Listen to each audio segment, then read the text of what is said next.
Students, आज हम जो टॉपिक पढ़ने वाले हैं वो टॉपिक है superposition principle of electrostatic forces या प्रिंसिपल ऑफ सुपरपोजिशन। तो मेरी आपसे रिक्वेस्ट है कि आप मेरे इस वीडियो को आखिर तक देखें। इसके बाद इस वीडियो को लाइक करें, शेयर करें, हो सके तो कमेंट भी करें और आने वाले वीडियोस की नोटिफिकेशन के लिए मेरे चैनल को सब्सक्राइब भी करें।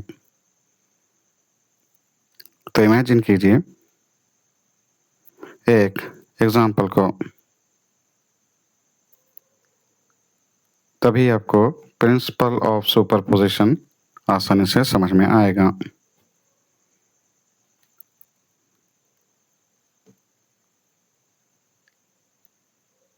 एग्जाम्पल में हम इमेजिन करेंगे एक इक्विलैटरल ट्रायंगल।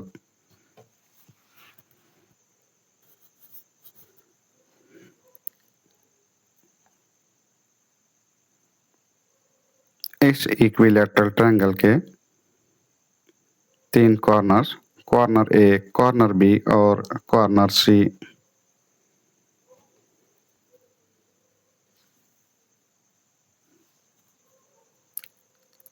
कॉर्नर ए पर रखा गया है फर्स्ट चार्ज्ड पार्टिकल जिसका मैग्नीट्यूड ऑफ चार्ज इक्वल है Q1 के, और ये एक नेगेटिवली चार्ज पार्टिकल है। कॉर्नर बी पर रखा गया है सेकेंड चार्ज्ड पार्टिकल जिसका मैग्नीट्यूड ऑफ चार्ज इक्वल है Q2 के, और ये एक पॉजिटिवली चार्ज पार्टिकल है। उसी तरह से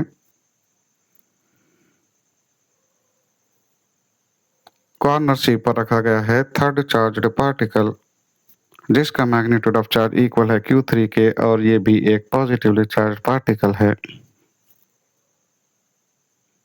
तो पहला चार्ज पार्टिकल नेगेटिवली चार्ज, जबकि दूसरा और तीसरा चार्ज्ड पार्टिकल पॉजिटिवली चार्ज्ड।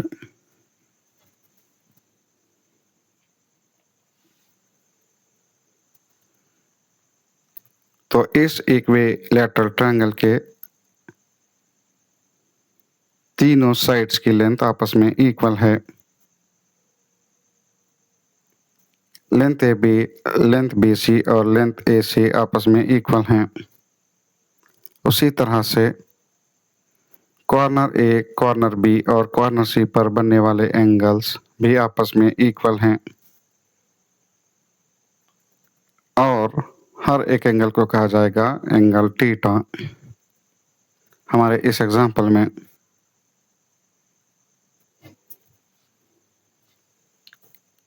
जब ये तीनों चार्ज पार्टिकल्स को इस इक्विलैटरल ट्रायंगल एबीसी के कॉर्नर्स पर रखा जाता है, तो तीनों चार्ज पार्टिकल्स एक दूसरे पर अप्लाई करते हैं इलेक्ट्रोस्टैटिक फोर्सेस, और ये फोर्सेस साइमल्टेनियसली एक्ट करती हैं हर चार्ज पार्टिकल पर। ये एक सिस्टम है तीन पार्टिकल्स का हमारे इस एग्जांपल में।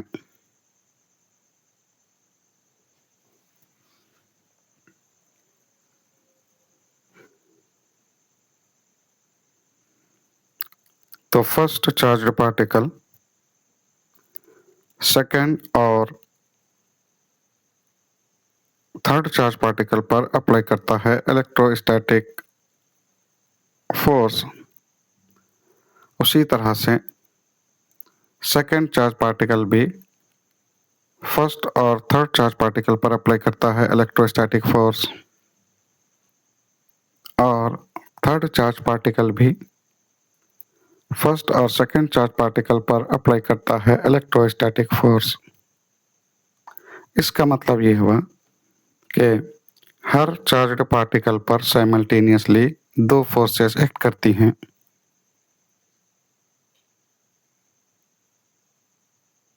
और ये फोर्सेस अट्रैक्टिव या रिपल्सिव हो सकती हैं।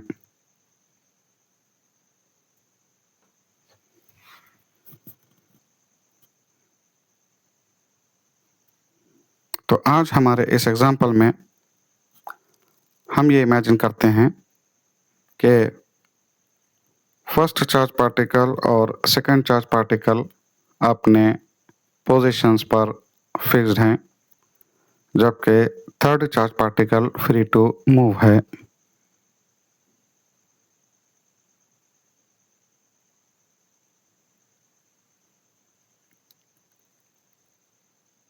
तो फर्स्ट चार्ज पार्टिकल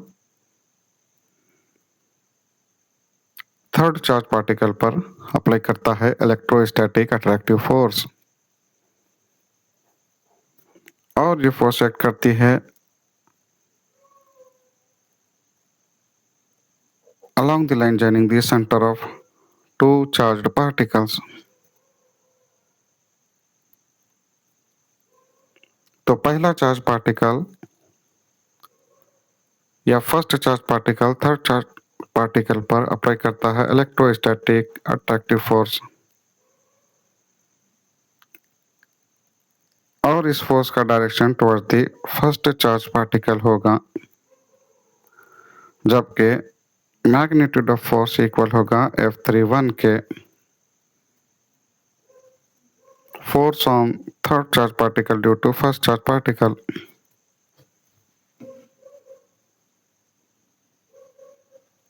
उसी तरह से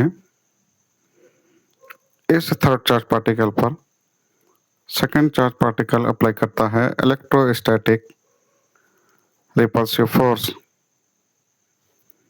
और ये force away from second charge particle होगी, और इस फोर्स का मैग्नीट्यूड इक्वल होगा F32 के। तो पहली फोर्स एक्ट करती है टुवर्ड्स फर्स्ट चार्ज्ड पार्टिकल, और दूसरी फोर्स एक्ट करती है away from second charge particle. तो दोनों फोर्सेस का डायरेक्शन डिफरेंट है,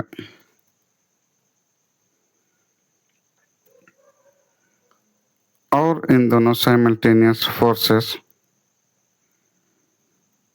के डायरेक्शन के दरमियान में जो एंगल होगा वो एंगल इक्वल होगा 2 थीटा के।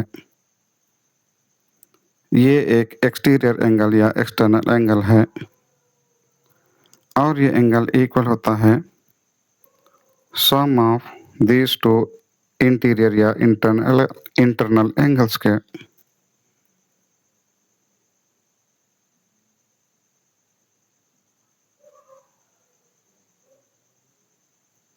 तो पहली फोर्स का मैग्नीट्यूड F31, दूसरी फोर्स का magnitude F32।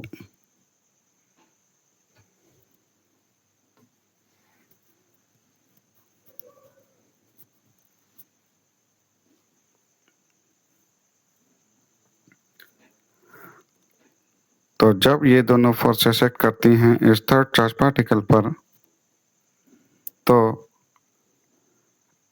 Effect of combination of these two forces equal होता है effect of a single force के, और इस फोर्स को कहा जाता है रिजल्टेंट फोर्स। यहाँ पर इन दोनों फोर्सेस के एक्ट करने की वजह से प्रोड्यूस होती है एक रिजल्टेंट फोर्स या नेट फोर्स, और इस फोर्स का मैग्नीट्यूड इक्वल होता है F के, और इस फोर्स का direction in between the direction of these two forces होता है। अगर फर्स्ट फोर्स का मैग्नीट्यूड और सेकेंड फोर्स का मैग्नीट्यूड इक्वल होता है, यानी कि charge on first charge particle और charge on second charge particle आपस में इक्वल होता है,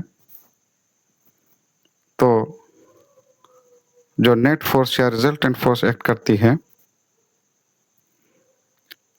इस रिजल्टेंट या नेट फोर्स का डायरेक्शन किसी एक इंडिविजुअल फोर्स के साथ जो एंगल बनाएगा वो एंगल इक्वल होगा थीटा के। तो इक्विलैटरल ट्रायंगल में ये एंगल 60, ये एंगल 60 और ये एंगल भी 60 का होता है। लिहाजा एक्सटीरियर एंगल या एक्सटर्नल एंगल 120 डिग्री का होता है। और इन दोनों चार्जेस का मैग्नीट्यूड जब इक्वल होगा तो किसी एक इंडिविजुअल फोर्स के साथ रिजल्टेंट फोर्स जो एंगल बनाती है डायरेक्शंस के लिए वो एंगल 60 डिग्री का होगा। अगर इन दोनों चार्ज पार्टिकल्स का मैग्नीट्यूड डिफरेंट होगा तो ये दोनों फोर्सेस का मैग्नीट्यूड भी डिफरेंट होगा और नेट फोर्स जो एंगल बनाती है डायरेक्शंस के दरमियान में वो एंगल भी डिफरेंट होगा। ये एंगल कोई और मैग्नीट्यूड का होगा, उसी तरह से ये एंगल भी किसी और मैग्नीट्यूड का होगा। लिहाजा हम कह सकते हैं कि नेट फोर्स और resultant force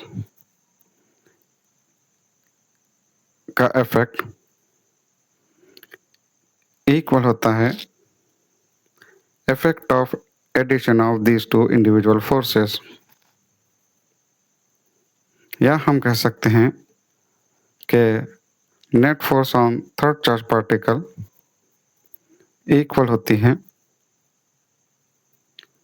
vector addition of these two individual forces के। यही है हमारा प्रिंसिपल ऑफ सुपरपोजिशन इन तीनों चार्ज पार्टिकल्स के लिए। अगर किसी सिस्टम में 3 या 3 से ज़्यादा चार्ज पार्टिकल्स होते हैं तो उस वक्त भी किसी एक चार्ज पार्टिकल पर जो नेट फोर्स एक्ट करती है उस नेट फोर्स